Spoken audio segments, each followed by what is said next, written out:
ये विज्ञान, ये टेक्नोलॉजी, ये टीवी, रेडियो, लैपटॉप, ये सब परमेश्वर ने इसीलिए उपलब्ध करवाए हैं कि परमेश्वर रामपाल जी के सशरीर सतलोक गमन के बाद इन वैज्ञानिक उपकरणों के माध्यम से ही उपदेश हुआ करेगा। ये लड़ाई झगड़े के लिए परमात्मा कोई रास्ता छोड़ के नहीं जाएंगे। मान बढ़ाई अहंकार के लिए परमात्मा कोई जगह नहीं छोड़ के जाएंगे। अज्ञान और पाखंड को बढ़ावा देने के लिए परमात्मा कोई रास्ता नहीं छोड़ के जाएंगे। इस भक्ति मार्ग में भाई भतीजावाद, वंशवाद, परिवारवाद, परमेश्वर इसको जड़ से समाप्त करके जाएंगे। और प्रोसीजर जारी है 2014 बरवाला कांड के बाद। परमेश्वर रामपाल जी के कलयुगी परिवार का पाखंड, अज्ञान, परमेश्वर रामपाल जी के साथ में रहने वाले आप और हम छोटे छोटे भक्तों की नजरों में परम भगत समझे जाने वाले उन लोगों के कुकर्म आए दिन संगत में सबके सामने खुल रहे हैं। तो आने वाले समय में भाइयों और बहनों, जिन आत्माओं को मोक्ष प्राप्त करना होगा, वास्तव में जो आत्मा अधिकारी होंगी, उनकी नजरों में अपने परमेश्वर रामपाल जी के अलावा दूसरा कोई दिखाई नहीं देगा, कोई नजर नहीं आएगा उनको। आज जिस प्रकार से बेचारी नादान संगत ज्ञान के अभाव में, अब ज्ञान तो गुरुदेव ने पूरा दे दिया, लेकिन संगत उसको आत्मसात नहीं कर पा रही है, संगत समझ नहीं पा रही है। और समझने का माध्यम परमात्मा ने रखा साध संगति। साध संगति से काल भक्तों को जुड़ने नहीं दे रहा है, उनको डरा रहा है, धमका रहा है, भय पैदा कर रहा है। गुरुद्रोही हो जाओगे, तुम्हारा नाम खंड हो जाएगा, तुम्हें आश्रम में नहीं आने दिया जाएगा। भक्तों के ऊपर बंदिशें लगाई जा रही हैं, पाबंद किया जा रहा है, जबकि इस परमेश्वर रामपाल जी के सत भक्ति मार्ग में बंदिश शब्द है ही नहीं। ये परमात्मा कभी अपनी आत्माओं को बंदिश में रखता ही नहीं, कभी उनके ऊपर दबाव डालता ही नहीं। ये तो स्वतंत्र मार्ग है। अगर इस मार्ग में बंदिश होती तो विचार करो भाइयों और बहनों, जब हम सभी भाई बहन सतलोक में थे, मजे से रह रहे थे, और अपनी नादानी के कारण जब हम उस काल के ऊपर आसक्त हुए, काल के बहकाव में आए, उसके साथ यहां नीचे आने की सोचने लगे, तो परमेश्वर ने हमें किस कदर सावधान किया, कितनी आकाशवाणियां की कि बच्चों मत देखो इस नादान की नादानी को, तुम्हें किस चीज का अभाव है, किस वस्तु की कमी है, और चाहिए तो और ले लो, तुम्हारा बाप सृष्टि का शेठ है। लेकिन हमारी तो लगन लग गई। अंत में परमेश्वर ने यही कहा कि भाई ठीक है ज्योति निरंजन, जो जो आत्माएं तेरे साथ में जाना चाहती है मैं उनको स्वीकृति दे सकता हूं। मैं अपनी तरफ से भी नहीं कहूंगा कि भाई तुम जाओ, और जो जो आत्माएं जाना चाहती हैं मैं उनको मना भी नहीं करूंगा। कहने का मतलब है परमेश्वर ने सतलोक में हमें कोई दबाव नहीं दिया। अगर वे चाहते तो एक डांट मारते, उसके बाद किसी की हिम्मत नहीं होती दोबारा ये कहने की कि साहब मैं भी ज्योति निरंजन के साथ जाऊंगा। लेकिन परमेश्वर ने वहां पर आत्मा को स्वतंत्र रखा हुआ है। आत्मा की भी एक इच्छा होती है। तो आज धरती पर वही तो कबीर देव है, परमेश्वर रामपाल जी, और कौन है? किसी मां के गर्भ से जन्म लेकर जेर में लिपट कर आए हुए आप और हमारी तरह कोई आम भगत, आम इंसान, आम व्यक्ति थोड़ी है। ये स्वयं परमेश्वर हैं, परमात्मा हैं। तो आज इनके नियम कैसे चेंज हो जाएंगे? आज परमेश्वर के गुणों में, लक्षणों में बदलाव आएगा क्या? किसी भी देश काल और परिस्थिति में सतगुरु के गुणों में, लक्षणों में बदलाव नहीं आता है। तो भला आज कैसे गुरुदेव भगवान ये कहेंगे कि भाई आप किसी की वीडियो मत देखो?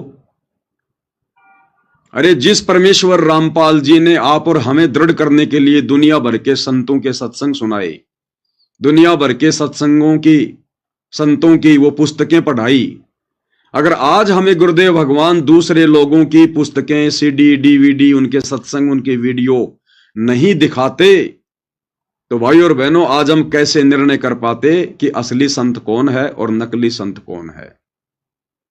और गुरुदेव भगवान भी कहते हैं कि बच्चों जब तक तुम दूसरे के पैकेट में रखे हुए माल को नहीं देखोगे, तुम असली नकली का तुम कैसे निबेरा करोगे? तो आज गुरुदेव भगवान कैसे मना कर देंगे कि भैया पवन दास की वीडियो मत देखो? परमेश्वर तो ये कहेंगे कि बच्चों मैंने क्या कमी छोड़ दी तुम्हें ज्ञान देने में, तुम्हें समझाने में, सबूत देने में। अब तुम स्वयं निर्णय कर लो देखकर कि कौन सच्चा है, कौन झूठा है, कौन सही है, कौन गलत है। हमें परमेश्वर बंदिश में नहीं रखेंगे, आंखें बंद करने के लिए नहीं कहेंगे परमात्मा। परमेश्वर ने हमें वो मशाला दे दिया है, हमें वो तत्व ज्ञान दे दिया है, वो मेजरमेंट दे दिया है। हम इस तत्व ज्ञान रूपी टॉर्च की रोशनी में नीर खीर का निबेरा कर सकते हैं। और यहां उनके कलयुगी परिवार के द्वारा अपने स्वार्थ को बीच में डालकर अपने धार्मिक धंधे की चिंता में बेचारी नादान संगत को भ्रमित किया हुआ है। इनको पता है कि अगर पवन दास के वीडियो संगत ने देखने शुरू कर दिए तो पवन दास के वीडियो तो हृदय में चोट करते हैं, हृदय में। क्योंकि प्रत्येक बात गुरुदेव भगवान के सत्संगों से प्रमाणित की जाती है। साध संगति में उवाबाई का कोई काम नहीं है, झूठ और पाखंड का कोई काम नहीं है, मर्यादा तोड़वाने का, किसी को भ्रमित करने का कोई काम नहीं है। यहां जो भी बात बताई जाती है गुरुदेव के सत्संग सामने रखे जाते हैं कि भाई गुरुदेव भगवान ऐसा कह रहे हैं, अब देख लो तुमने क्या करना है। अन्यथा इन आश्रम वालों को क्या पता कि मैं पवन दास अपने वीडियो में क्या बोलता हूं, क्या बातें करता हूं। भाई मेरे वीडियो देखने के लिए मना वही तो व्यक्ति करेगा जो व्यक्ति मेरे सारे वीडियो देखता है, और मेरे वीडियो देखने के बाद फिर उनको चिंता हो जाती है कि अगर ये बातें संगत के कानों तक पहुंच गई तो हमारा तो धार्मिक धंधा फेल हो जाएगा। तो भाई और बहनों, इस समय काल इन सतलोक आश्रमों में पूरी तरह से एक्टिव है। वो नहीं चाहेगा कि कोई भी आत्मा साथ संगति की तरफ चली जाए और मेरा भोजन मेरे मुख से निकल जाए। लेकिन भाई परमात्मा तो परमात्मा है, उनसे तो कुछ भी छुपा हुआ नहीं है। जो अधिकारी आत्माएं होंगी परमेश्वर 100 यत्न करके उन आत्माओं तक ये संदेश अवश्य पहुंचा देंगे। उनके सामने परमात्मा अवश्य वीडियो जो है वो परोस देंगे। अब भाई उनको समझना ना समझना ये फिर आत्मा के अपने संस्कार पर है, फिर परमात्मा जबरदस्ती नहीं करेगा।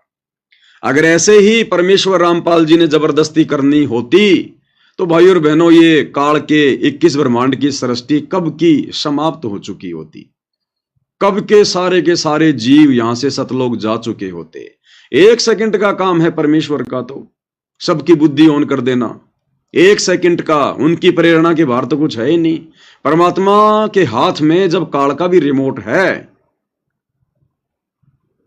भाई ये काल जिसने गीता जी का ज्ञान दिया और गीता जी का ज्ञान देते समय इसने अपना सारा भेद अपने मुख कमल से बोल दिया। ये कभी बताने वाला था क्या? ये कभी कहने वाला था कि मैं काल हूं और सबको खाने आया हूं?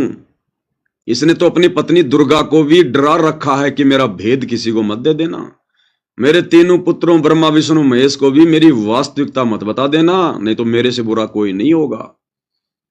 जो काल 21 ब्रह्मांड में सबकी आंखें बंद रखता है, खुद भगवान बन के बैठा है, अपने वास्तविक रूप के बारे में अपनी पत्नी को भी खुलासा करने से डरा रखा है, फिर वो काल भला सीधे सीधे गीता जी का ज्ञान देते समय अध्याय 11 श्लोक 32 में क्यों कहेगा कि अर्जुन मैं काल हूं?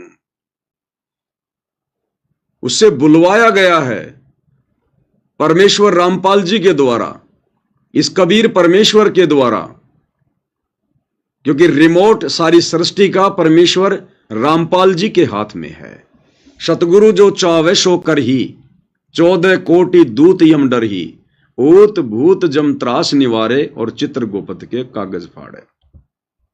तो इस परमेश्वर की कल्पना से बाहर यहां पर कोई भी नहीं है। जैसा परमात्मा चाहेंगे जीव वैसा ही करेगा। बताओ फिर ये परमेश्वर रामपाल जी चाहें तो 1 सेकंड में पूरी दुनिया की बुद्धि फेर सकते हैं। ये तो 1 सेकंड में, 1 सेकंड में परमात्मा सभी न्यूज चैनल वालों की बुद्धि फेर दे और कल से ही वो लोग सतगुरु रामपाल जी परमेश्वर जी के 24 घंटे सत्संगों का प्रसारण करना शुरू कर दें।